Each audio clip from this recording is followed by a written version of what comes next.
From Wish TV and the All Indiana Podcast Network, this is the Business, Equity, and Opportunities Podcast with Scott Sander. Welcome to the Business, Equity, and Opportunities Podcast. I'm Scott Sander. On this episode, the performance racing industry, better known as PRI, has held its business-to-business trade show in Indianapolis for the past 18 years. No surprise then that it's now headquartered on Main Street in Speedway. The PRI Trade Show is considered the world's largest gathering of motorsports professionals, and it brings a sizable economic impact to Indianapolis. We sat down with Michael Good, president of PRI, for our checkered flag segment. Every business is unique and has a target audience. If you own or manage a business, Circulus Digital Media can help you connect and grow your customer base with turnkey digital solutions that are nimble, offering best-in-class results, service, and support to reach a bigger customer base, allowing you to pinpoint a specific audience down to the smallest details. Get outside the city, the state, span the globe. Put Circulus Digital Media to work for you. Get started now at circulusdigital.com. That's circulusdigital.com. Hi there, Michael Good. I'm the president of Performance Racing Industry, or otherwise known as PRI, and I've been here for about 9 months, and I came from a manufacturing and automotive aftermarket background. Most previously, I was the president and CEO of a company in Cincinnati called Dynamat. So, we live in the racing capital of the world. That's what Indiana coins itself as, and we live that out. The PRI show, it's been around since 1988. It's been in Indianapolis for a number of those years, and we're here. We're not planning to go anywhere. PRI, it really, I say it does three things. It connects, protects, and advocates. So we put on this huge show in December every year that really connects and brings the industry together, the motorsports industry. And it really brings all of the manufacturers, and they are the exhibitors, but we also have a lot of educational classes and a lot of buyers, whether you're talking about sanctioning bodies or track owners. There's racetracks all across the United States. We have specific tracks where we talk about that. We talk about promoting racing and how to secure and save and make sure that it's safe for years to come for our children to embrace. So there's a lot to it. You'll also see a lot of the latest trends that are going on in the racing industry. The innovation we actually have, it's called an innovation showcase, where we're actually showcasing all these new technologies that are coming into the racing world. And a lot of times, those racing technologies make it into the consumer car. We could sit here and talk for a long time about the impact that racing's had on the general public, even those that maybe aren't fans of racing per se. And the show really is that foundation of that. It really brings the industry together. It gives everybody a place to congregate, to share best practices, to kind of hear what's going on in other parts of the world. It is an international show. It brings people from all around the globe. So it's a great experience. Indianapolis embraces it, and it's just a wonderful city for this. The show's a big deal. So it's usually the second week in December. This year it's December 12th through the 14th, Thursday, Friday, Saturday. And last year, during that same time frame, over 3 days, it brought in roughly $70 million in economic impact to the city.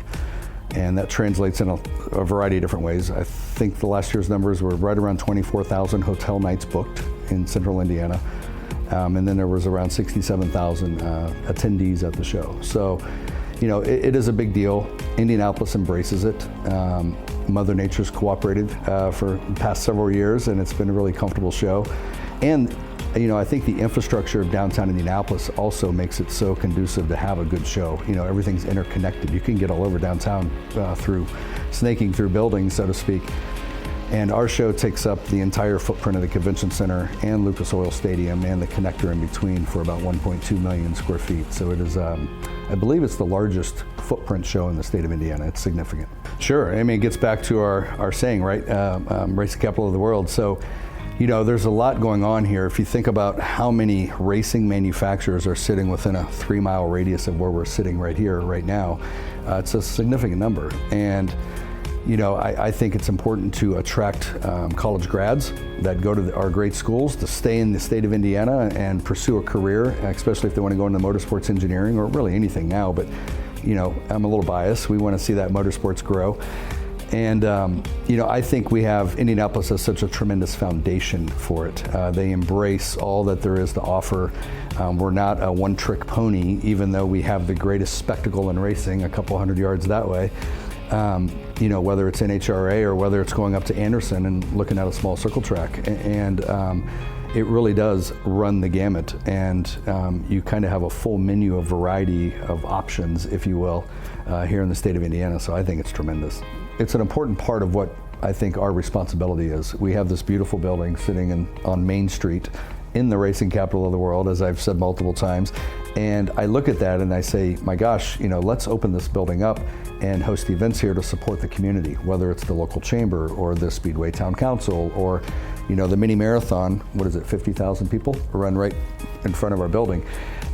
We need to be out there supporting the community and all of the efforts. And this little town of Speedway has, it's reinvigorated itself and it's made itself a destination, which I think is just tremendous. And there's always little events going on here in this part of the town. And, we want to be involved in that. We want to really support the community any way we can and the local businesses. And, that'll take on a lot of different shapes and forms, but we want to make sure that the community knows that now and that we're here and we're not going anywhere. Our thanks again to all the contributors who joined us for this episode of the Business Equity and Opportunities podcast. We hope you found it enlightening, useful, and inspiring. You'll find more information about the show on our website, beoshow.com. You can watch Business Equity and Opportunities Sunday mornings at 10 on Wish TV or live stream it through wishtv.com. Each week we provide 7 full segments with topics ranging from how to get started and how to access capital to the day-to-day running of your business and questions about accounting and bookkeeping. We feature business news and trends and always share a success story from one of our contributors. Join us next time for more insights into the world of small business. Be sure to sign up for our Business Equity and Opportunities newsletter to get even more valuable up-to-date information. And if you have any questions or you'd like to be part of our show, please email us. The address is beo@wishtv.com. We'd love to hear from you. I'm Scott Sander. Thanks for listening. Watch the Business Equity and Opportunity Show on Wish TV and access all of our content and share it on demand anytime at beoshow.com. You can find more podcasts from Wish TV on the All Indiana Podcast Network at allindianapodcastnetwork.com.